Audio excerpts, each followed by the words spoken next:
Hello बच्चों, आज मैं आपको बताऊंगी जयशंकर प्रसाद का जीवन परिचय। जब भी जीवन परिचय लिखा जाता है कवि का तो उसका हेडिंग दिया जाता है, पहले जन्म स्थान, मृत्यु, माता पिता का नाम और उसके बाद उनका परिचय दिया जाता है।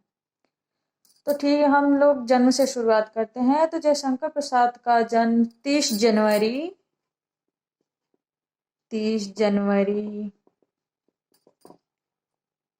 1889 ईस्वी को हुआ था। कहाँ हुआ था? वाराणसी में। तो स्थान की जगह पे हम लिख देंगे वाराणसी। और इनकी मृत्यु कब हुई थी? तो इनकी मृत्यु का तारीख है 15 नवंबर सन 1937 ईस्वी को वाराणसी में।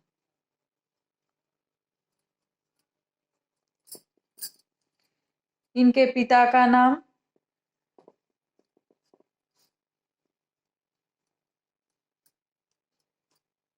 बाबू देवकी प्रसाद।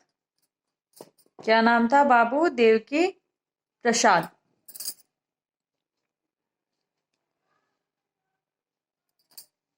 तो जयशंकर प्रसाद का मुख्य शुरुआत कहाँ से हुआ था ये भी मैं आपको बताऊंगी। जयशंकर प्रसाद हिंदी कवि थे। किसके कवि थे? तो हिंदी कवि थे। नाटककार के कवि भी थे, कहानीकार, उपन्यास तथा निबंध निबंध लेखक भी थे। वे हिंदी के छायावादी युग के प्रवर्तक थे। सबसे मोस्ट इम्पोर्टेंस है कि कई बार बोर्ड के एग्जाम्स में एग्जाम्पल में भी आता है कि जयशंकर प्रसाद किस युग के प्रवर्तक थे। तो अगर आपको ऑप्शन आए तो आप लिख दीजिएगा कि वो छायावादी युग के प्रवर्तक थे।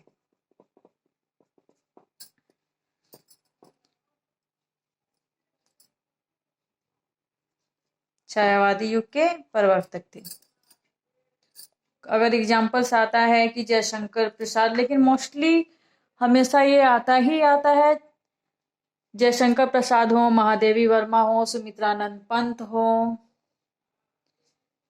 ये लोग जो होते हैं ये सबसे मोस्ट इम्पोर्टेंट कवि हैं जिन्होंने बहुत सारे कविताएं लिखी है, निबंध लिखे हैं, काव्य में, गद्य में। तो मैं आपको बताऊंगी छायावादी युग के जयशंकर प्रसाद जो थे वो छायावादी युग के प्रवर्तक थे। इनका जन्म भारत के राज्य उत्तर प्रदेश के शहर वाराणसी में एक प्रसिद्ध साहू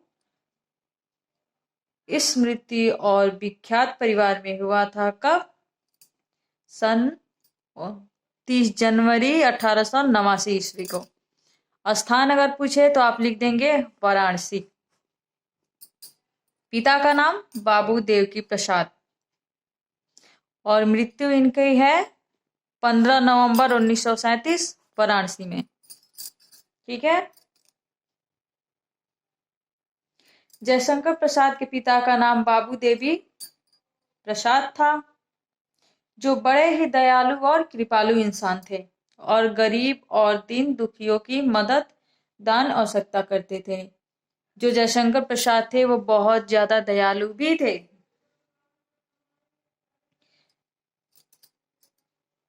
उनकी सबसे प्रमुख कहानी कौन सी थी? पहली कहानी जयशंकर प्रसाद की जो थी वो थी इंदु।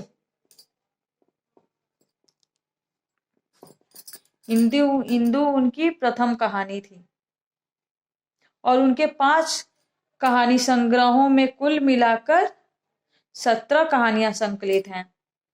चित्रधार में संकलित उर्वशी और प्रभुवाहन को मिलाकर उनकी कुल कहानियां संख्या 72 बतलाई जाती है। उनकी कुल कहानियां कितनी है? 72, यानी कि 72 कहानियां।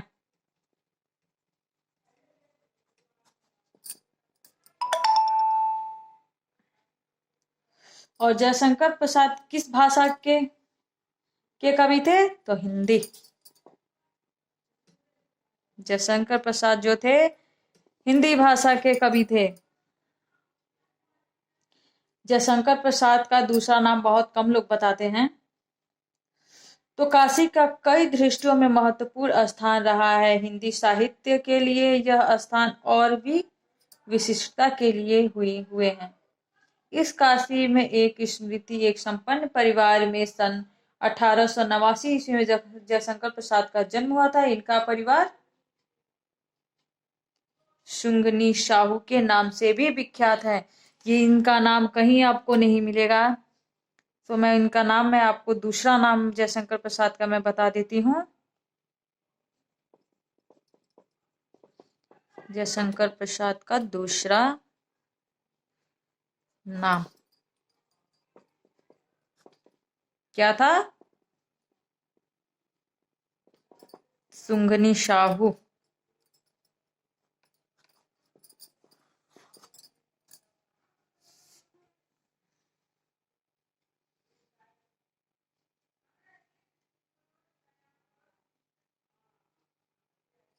और जयशंकर प्रसाद की क्या रचना है ये भी मैं आपको बता दूं। उनकी अंतिम रचना है कामायनी।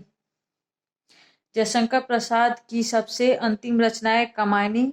छायावाद का अकेला महाकाव्य है। छायावाद का प्रतीक काव्य कामायनी अपनी कई विशेषताओं के कारण स्तुत्य है।